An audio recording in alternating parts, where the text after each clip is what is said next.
svítil stíny plamen, vítr vlasy v dálku hnal jak příběh, co se vypráví nám. Kroky vedly cestou mlhou, srdce však neslo tíhu dnů.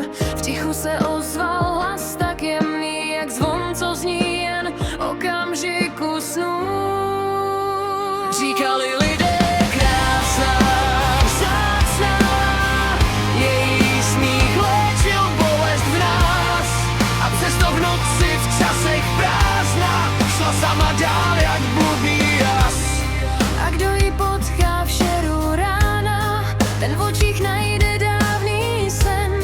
Balada zpívá Jana Sidlová, její příběh nikdy nezmizí ven.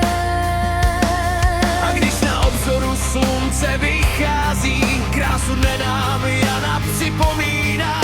V její duši síla, co nás provází, v úsměvu světlo, co nikdy nezhasíná. Říkali lidé